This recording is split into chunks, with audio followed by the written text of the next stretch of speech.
talking credit right now with one of our Boston Power players and credit expert, Nick Tsoukalis from Key Credit Repair. And Nick, foreclosures, short sales, they obviously have a negative impact on your credit. So for somebody that goes through one of those, is there anything that they can do proactively to help build their credit back up? Well, you got to think right away. So that's one part of your life, okay? So let's say you have a short sale, you sell the house, it's done with, that's over. It's no longer going to report as an active negative trade line at that point, okay? It's sort of stuck in time. It's still on the credit report as a negative, it's part of your history, but you have the ability to really build beyond that.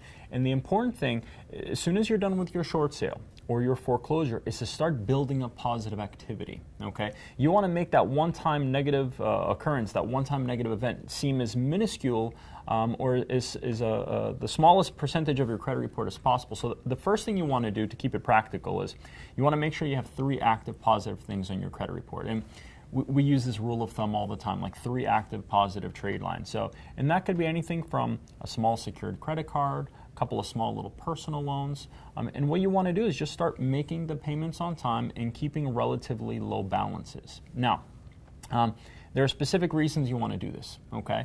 And it all ties into what makes up the FICO score. So 35% of your FICO score is payment history, right? So you've had this one-time negative occurrence. You want to get away from that as quickly as possible with some new on-time payments. You want to fill up that 35% bucket as quickly as possible with some new positive payments. And then beyond that, 30% of your score is your debt profile. Okay, so at the point where you were in the foreclosure, you had this past due account, which was just trashing that 30%.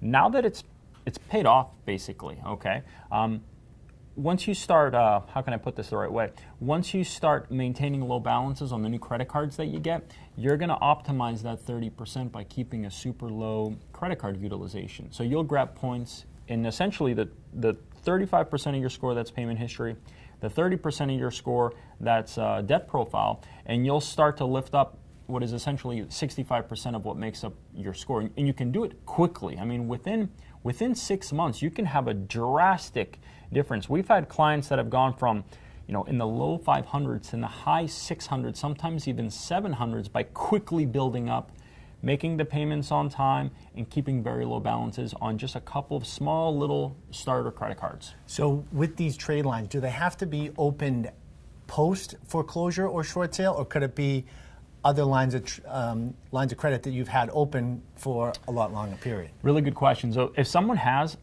active, healthy accounts aside from the foreclosure, awesome. That's the best thing, because 15% of our score is the length of history on our active accounts. So we get bonus points for just using the old stuff and keeping it open.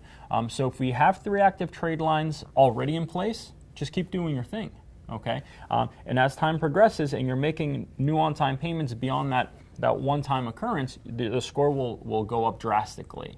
So no need to open up new stuff. Just make sure you hit that 3 number.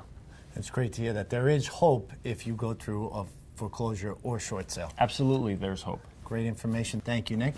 And if you have any credit questions about your own personal situation or would like to contact Nick directly, you can go to his website at keycreditrepair.com. And Nick has more credit tips right here on our page on boston.com.